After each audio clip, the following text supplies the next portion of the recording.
Ok, Pastor Shama, well, for no parler ma pour. Alright, he just said basically, Pastor Shama said, God bless you. Et que nous disons bon Dieu merci. We thank God. Simon! Hey, vous m'attendez? Et que bon Dieu baille famille sa une chance. God has given this family a chance.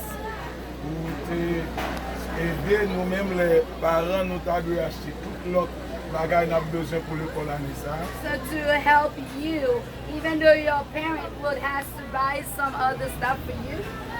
Mais pour bec, For the bed, parce que ça va quand même pour année ça.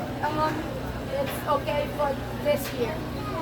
Et donc, je souhaite que ça va continuer l'autre année capable de plus belle bagage, plus beau toujours. So next year it will be a beautiful, more beautiful things that would happen for you here. Je souhaite que bon Dieu bénisse nous, May mettez en God, silence. may God bless you and stay in silence. Chaque monde a besoin de paille, ok? Everybody gonna get one, okay?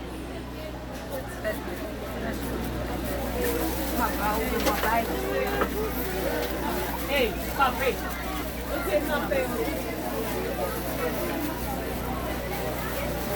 When they get it, they need to go out See, now. that's why I was telling you, you need to be out to do that. Because you didn't get it. Okay. Tout le monde qui joue un tonneau, virez aller. Yo dis nous, tout le monde qui joue déjà, virez aller. Oui,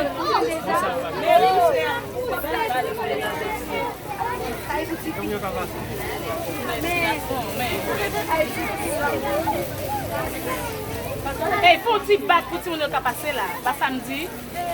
Ça va se faire comme ça. Hey, on a faut petit camper là. I want to get you giving them out, Jenny. So, si, chaque monde qui fait une jeune face.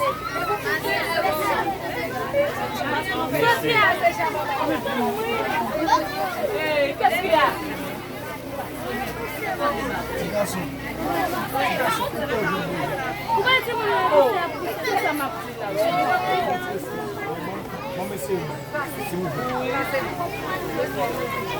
Passez jamais pas, passez jamais. J'ai connu une ligne. Bon, mais ça, vous me faites une minute. Passez jamais pas, on y va. Pourquoi me donne déjà? Qui devait prendre ça?